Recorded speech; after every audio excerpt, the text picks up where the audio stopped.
日秋冬季又係外遊嘅好季節，不管你係飛歐洲、美洲、亞洲，甚至乎非洲。如果你係由香港出發的話，辦完機艙行李手續之後，剩餘嘅時間點樣打發呢？享用華亞機場貴賓室係其中一個唔錯嘅選擇。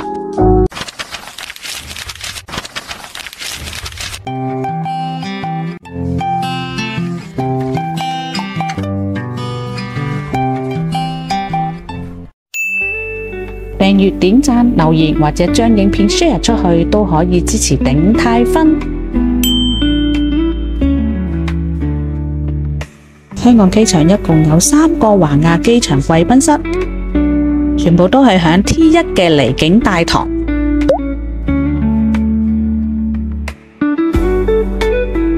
分別鄰近1號登機閘口、35號登機閘口以及60號登機閘口。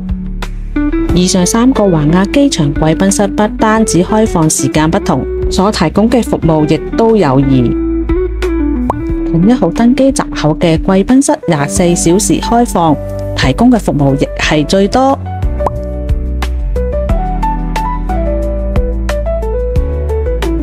近35號登機閘口嘅貴賓室由早上6點開到凌晨嘅1點之前，提供嘅服務就比較少啦。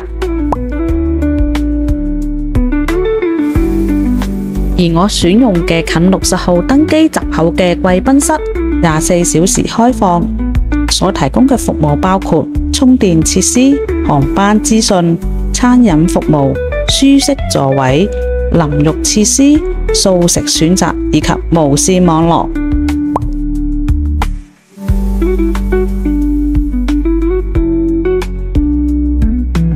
至於揀邊一個貴賓室，就要視乎你到達機場嘅時間以及你與同伴嘅所需要服務啦。進入咗離境大堂之後，我哋需要乘坐無人駕駛列車前往60號閘口。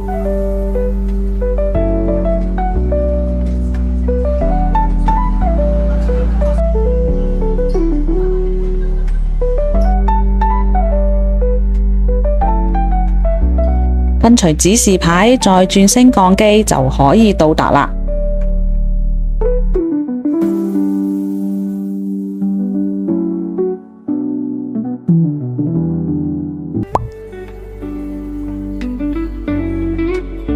今次到嚟，發現咗佢哋增設咗自助 check-in 設施，好多銀行嘅信用卡持卡者都可以免費使用華亞機場貴賓室。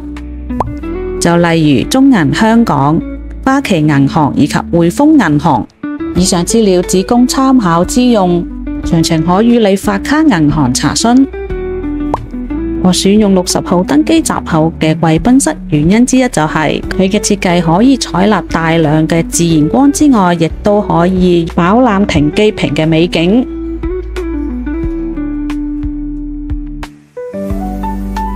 一系列嘅紅白酒、汽水、啤酒、茶或咖啡，旅客一一可以享用。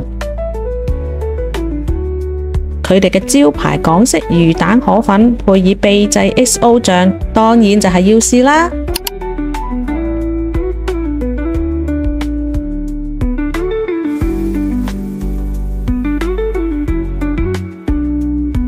今次魚蛋粉嘅味道進步咗唔少。而且改用咗一隻印有大公雞圖案嘅碗，賣相真係唔錯。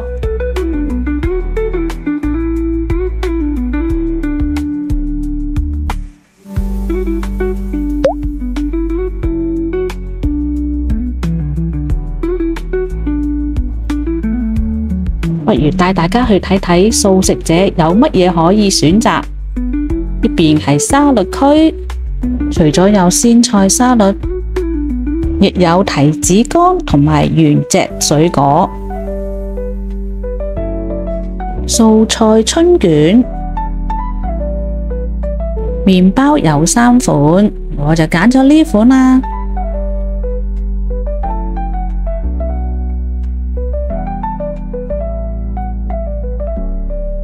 小食有粟米片、曲奇同埋混合堅果。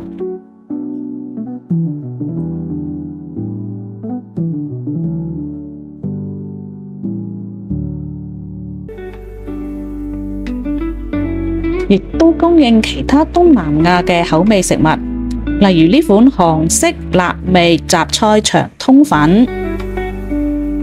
蒸腸粉當然係我哋香港嘅代表啦。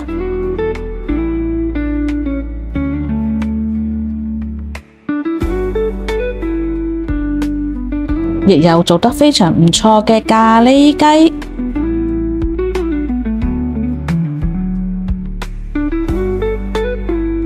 我記憶中佢哋嘅糖水出品真係唔錯嘅，係一碗大大碗嘅。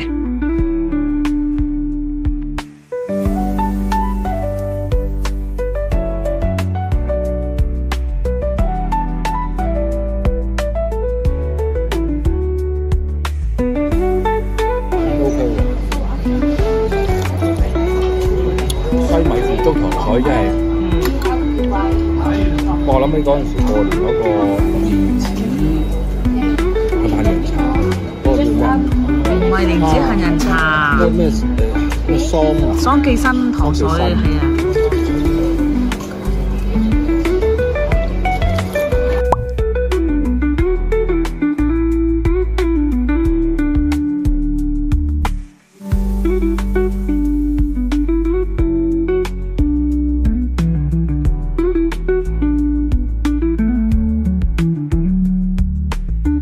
食完中式糖水，咁啱又見職員做推廣，當然要試下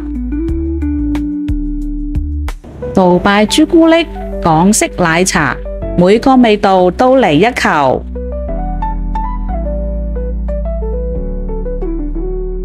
杜拜朱古力味濃郁，而且內有開心果仁，味道唔錯。如果你冇特別鍾情於港式奶茶味道嘅話，我較建議揀杜拜朱古力味啦。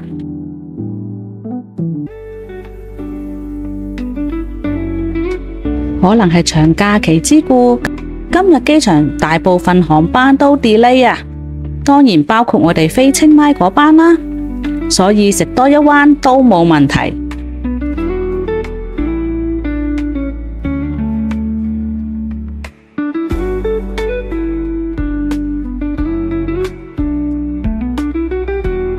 今集介紹咗近60號閘口嘅貴賓室，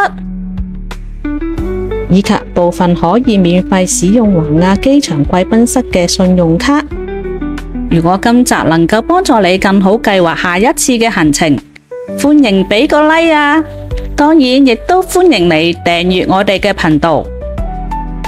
祝你旅途愉快！我係住喺清邁嘅頂泰芬，希望好快喺清邁見到你。薩瓦迪卡，拜拜。